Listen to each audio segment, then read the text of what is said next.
माननीय राज्यपाल जी के अभिभाषण पे बोलने का मौका दिया। सभापति महोदय, पिछले 2 साल में सरकार के द्वारा कई कल्याणकारी काम किए गए और कोरोना काल में माननीय मुख्यमंत्री जी के जो प्रयास रहे वो काफ़ी सराहनीय रहे। इनकी प्रशंसा स्वयं देश के प्रधानमंत्री माननीय मोदी जी ने भी की। लेकिन सभापति महोदय, इन सब के बावजूद भी मैं काफ़ी दुखी हूं, क्योंकि मैं पिछले 2 साल से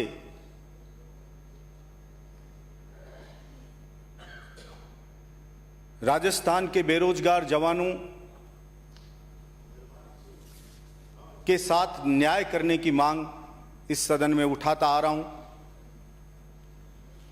राजस्थान के किसानों के साथ न्याय करने की मांग इस सदन में उठाता आ रहा हूं। राजस्थान के मजदूरों के साथ न्याय करने की मांग इस सदन में उठाता आ रहा हूं। भर्ती कैलेंडर जारी करने की मांग इस सदन में उठाता आ रहा हूं। लेकिन अफसोस कि मेरी मांगें अभी तक पूरी नहीं हो पाई। सभापति महोदय, मेरे पिता ने पाकिस्तान के खिलाफ युद्ध लड़ा 1965 में, 1971 में, और 93,000 पाकिस्तानी सैनिकों को हथियार डलवा के घुटने टिकवाए। उस सेना में मेरे पिता भी थे, जिस बात का मुझे गर्व है। मेरे पिता पिछले 2 साल से कैंसर की बीमारी से पीड़ित थे। जब भी विधानसभा सत्र आता, वो मुझे बताते कि अपने यहां बेरोजगार बहुत लड़के हैं गांव में, इनको रोजगार मिल नहीं रहा है, फैक्ट्रियों में रोजगार मिल नहीं रहा है, सरकारी नौकरियों में भर्तियां निकल नहीं रही हैं। तू एमएलए बना है, के बाद बोला इनकी मांग को सदन में उठाना मजबूती के साथ। क्या तो उसको रह जाएगा अंदर ही। मेरे पिता मुझे बताते कि किसान के साथ घोर अन्याय होता आ रहा है। चुनाव के वक्त सभी लोग बात करते हैं, लेकिन रियलिटी में किसान के साथ कोई कुछ कर नहीं रहा है। तो किसानों की मांग को मजबूती से सदन में उठाना। सभापति महोदय, ना मैं किसी सरकार से डरा, ना किसी नेताओं से डरा। मैंने मजबूती और पूरी ईमानदारी के साथ अपने पिता के आदेश की पालना करते हुए और जनता की मांग के अनुरूप मैंने उन तमाम मांगों को सदन में रखा। हो सकता है मैं बहुत से लोगों की आंखों की किरकिरी बनाऊं, लेकिन चूंकि मेरा ये धर्म और मेरा ये कर्तव्य बनता है, इसलिए मैंने बेझिझक उन मांगों को रखा। कैंसर के पेशेंट की अंतिम समय में आवाज भी लगभग चली सी जाती है। बहुत मुश्किल से वो बोल पाता है। मेरे पिता से जब बोला नहीं जा रहा था, तब भी पूछते, अरे कितने लड़कों को नौकरी लगवाई तूने? मैं बोलता, एक को भी नहीं लगाई। बिजली के बिल कम हुए कि सरकार ने नहीं करे। तो मेरे पिता ने एक बात कही मुझे कि देख, कमजोर की कोई नहीं सुनता इस दुनिया में। तू निर्दलीय विधायक है, अकेला विधायक है, तो सब चाहते हैं। इसलिए तेरी बात का वजन सरकार नहीं मान रही है। बेटा, ये जनता है राजस्थान की या हिंदुस्तान की, ये बजरंगबली की तरह भोली भाली और वफादार है। जिस तरह से बजरंगबली को जामवंत जी ने उनकी शक्ति याद दिलाई थी कि सागर को आप पार कर सकते हो, उसी तरह से चाहे तुझे गांव गांव ढाणी जाना पड़े, चाहे सब कुछ अपना बेचना पड़े, लेकिन अपनी आवाज का असर बढ़ा, उसके वजन को बढ़ा और जनता को उसकी ताकत याद दिला, राजस्थान की जनता को। और जिस दिन राजस्थान की जनता ने अपनी शक्ति को पहचान लिया, फिर कोई भी तेरी आवाज को या जनता की मांग को हल्के में नहीं लेगा। मैंने बार बार चिल्ला चिल्ला के कहा कि हिंदुस्तान में लगभग आज की डेट में 23 स्टेट ऐसे हैं जिन्होंने कानून बना दिया ऐसा कि केवल उन्हीं के स्टेट के लोगों को रोजगार मिल रहा है। मेरे राजस्थान के एक भी जवान को रोजगार नहीं मिल रहा है।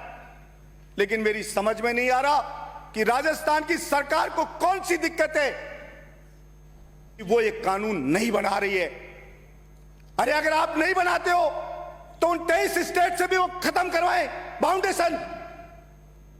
अगर उन्होंने बाउंड कर रखा है तो फिर अकेले राजस्थान के बेरोजगार युवा का गुनाह क्या है। लेकिन मैं नहीं समझ पाता कि सिंपल सी बात भी किसी के क्यों नहीं समझ में आती। सभापति महोदय, किसान, मैं तो कहता हूं वो मांग करता है ना तो भी मुझे अजीब लगता है। मालिक किसी से मांगता नहीं है, मालिक देता है। और वो किसान हिंदुस्तान का, इस देश का मालिक है। लेकिन अफसोस की बात, वो अपनी मांग भी करता है तो लोग बटे हुए नजर आते हैं अपनी अपनी पार्टियों के हिसाब से। और कोई भी व्यक्ति यह बात नहीं कर सकता किसान सहन करे अन्याय तो कितना सहन करे, कब तक सहन करे। सभापति महोदय, 1973 में गेहूं का भाव था 200 रुपया क्विंटल और बाजार में सोना मिलता था 500 रुपया तोला।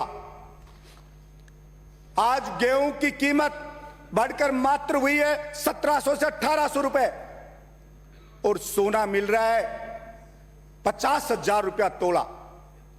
सभापति महोदय, 1973 में आईएएस की सैलरी होती थी लगभग 600 रुपया और आज की डेट में 100 गुना बढ़ गई है।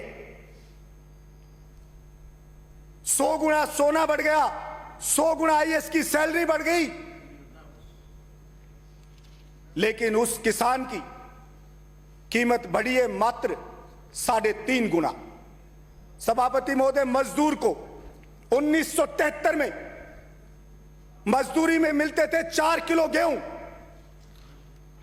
आज नरेगा में मजदूरी करने जाता है, उसको जितना पैसा मिलता है उसके आते हैं गेहूं 6 किलो। यानी कि 73 से लेकर आज तक हिंदुस्तान के मजदूर की मजदूरी बढ़ी 1.5 गुनी।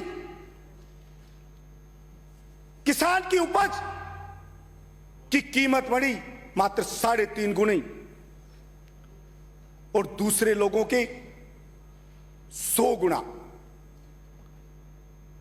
कितना सहन करे, कितना खून का घूंट पिए हिंदुस्तान का किसान। लेकिन फिर भी कोई उसकी बातों को गंभीरता से नहीं ले रहा है।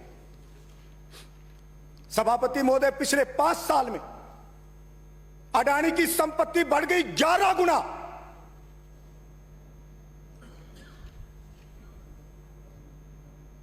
लेकिन फिर भी अगर कोई सवाल करता है तो हमारे साथी उसको अपनी अपनी पार्टी के नजरिए से देखते हैं।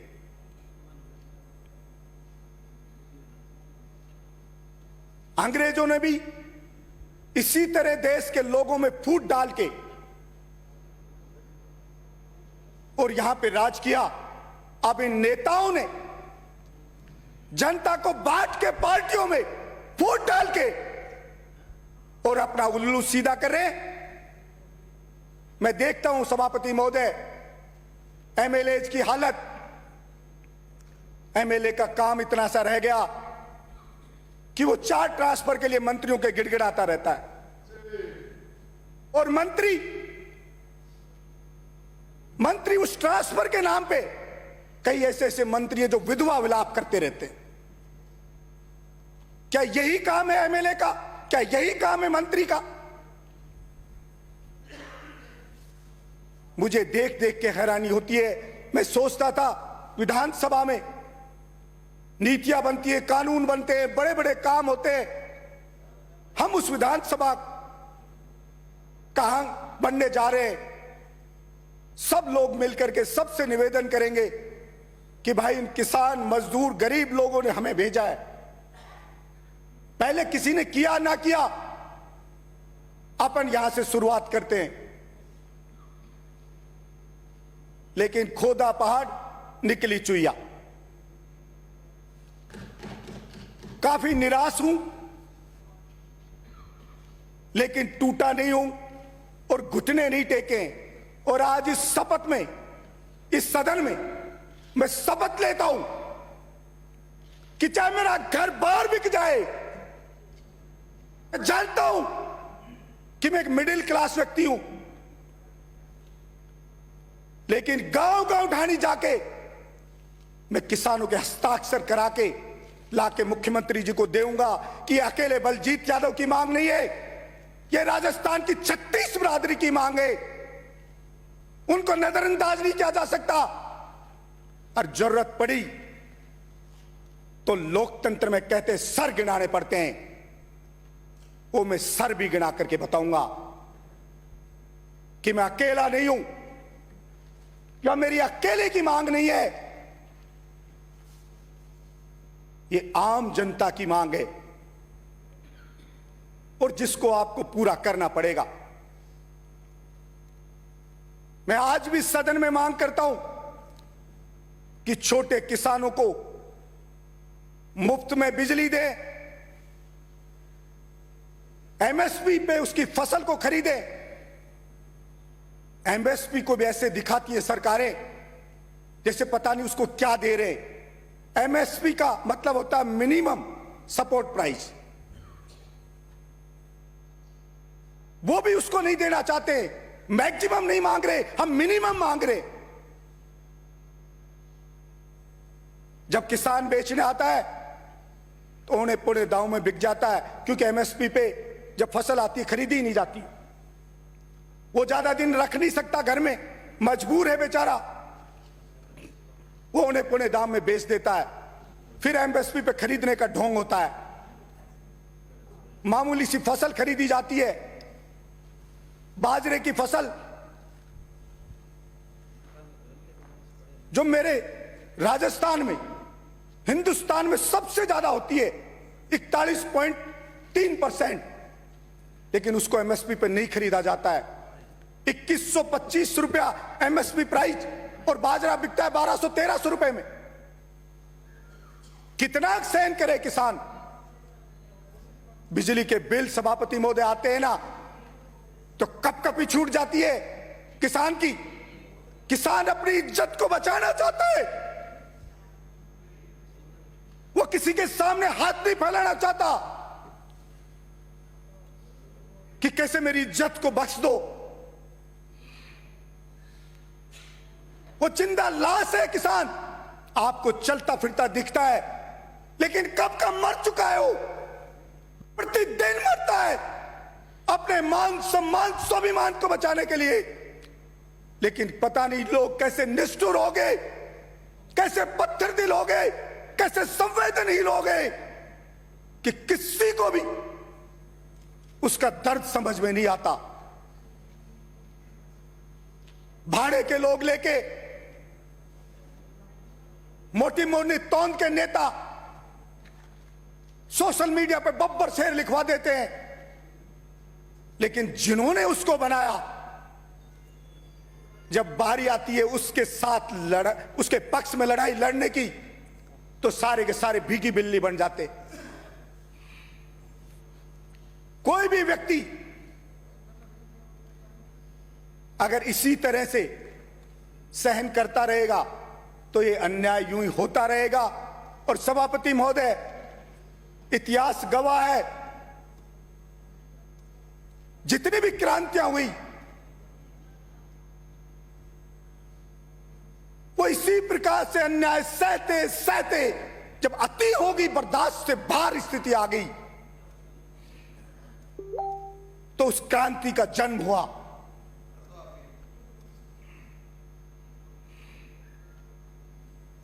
मेरे करने से नहीं, ये राजस्थान की जनता करके बताएगी, हिंदुस्तान की जनता करके बताएगी। और याद रखना,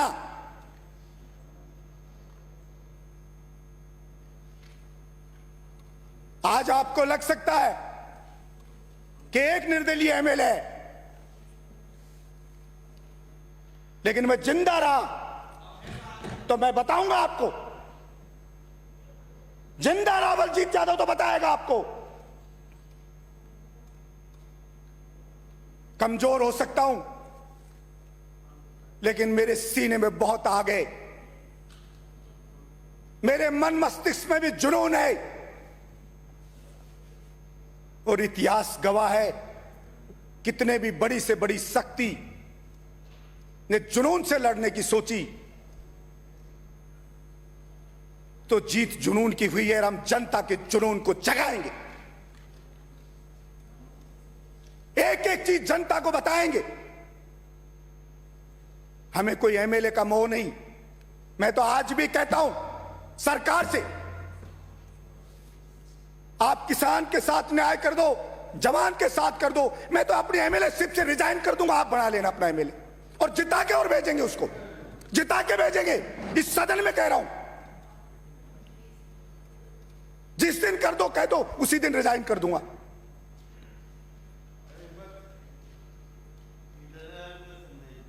कोई यहां बैठ करके और इन सोफों पे, मैं कोई खुश होने के लिए नहीं आया, इनमें कोई आनंद ज्यादा मिल रहा है।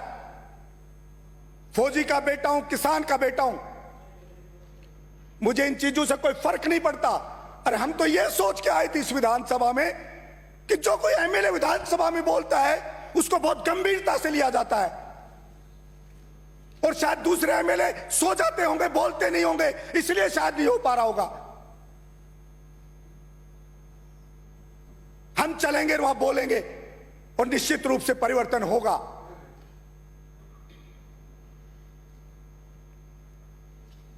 सभापति महोदय,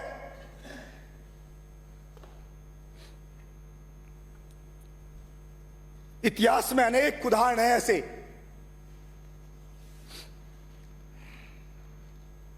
जब किसी छोटे से व्यक्ति ने अन्याय के खिलाफ आवाज उठाई हो सकता है वो खुद सफल ना हो पाया हो,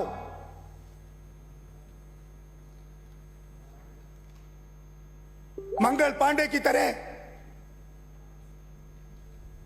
लेकिन उसने क्रांति का बीज जरूर डाला।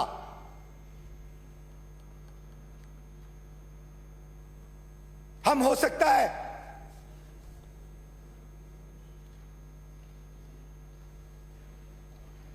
कुछ ना बन पाए, कुछ ना कर पाए, लेकिन इतना जरूर है कि आईना जनता को जरूर दिखाएंगे, जनता को हकीकत से रूबरू करवाएंगे।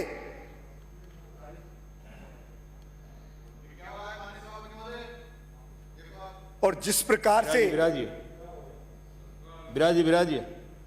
बजरंगबली जी को जब शक्ति दौरा पड़ गया, एहसास हुआ,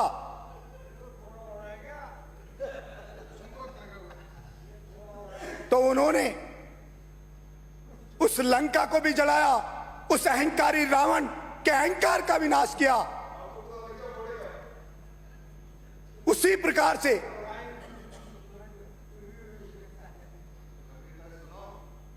राजस्थान की जनता भी नेताओं के अहंकार को चूर चूर करेगी। सभापति महोदय, समाप्त करें। नदियों में बाढ़ का पानी बरसात के दिनों में बह जाता है। मैंने पहले भी इस मांग को रखा था कि एक बार इस किसान की सुध ले लो। वो जो पानी व्यर्थ बह रहा है नदियों का, उसको किसान के खेत तक पहुंचा दो, किसान को बिजली मुफ्त दे दो, उसकी फसल को एमएसपी पे खरीद लो, सारे काम रोक दो, एक बार ये काम कर लो, पूरा देश तरक्की के पथ पे विद्युत गति से दौड़ने लगेगा। लेकिन इतना पैसा आता है जनता से, पता नहीं कहां चला जाता है। कोई उस पैसे का बचाव नहीं होता।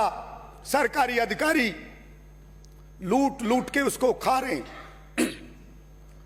सभापति महोदय, 10 के लगभग अधिकारी हैं आईएएस आईपीएस। कोई भी सरकार आए उसी पे वो कब्जा कर लेते हैं अपना। वहम है नेताओं को,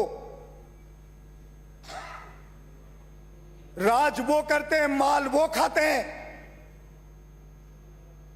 और जो जनता भेजती है हमारे को कि इनसे बचाओ। माननीय सदस्य समाप्त करें। सभा समाप्त कर रहा हूं। हाँ, समाप्त करें। इनसे बचाओ हमें, जिनको भेजते हैं कि हमारे लिए लड़ो, इनसे बचाओ, वो स्वयं उनके चंगुल में फंस जाते हैं। मैंने पहले भी कहा था कि अगर इच्छा शक्ति हो तो कितने ही आईएएस आईपीएस में बता सकता हूं जिनकी हजारों करोड़ रुपए की संपत्ति है। समाप्त करें। सरकार उस संपत्ति को कुर्क करे। सहयोग करें। आपने मेरी बात, मुझे बोलने का मौका दिया, इसके लिए धन्यवाद। पुनः यही कहूंगा सरकार से कि जवान किसान मजदूरों की मांगों को गंभीरता से ले, ये मेरा बार बार उनसे निवेदन है। धन्यवाद सभापति।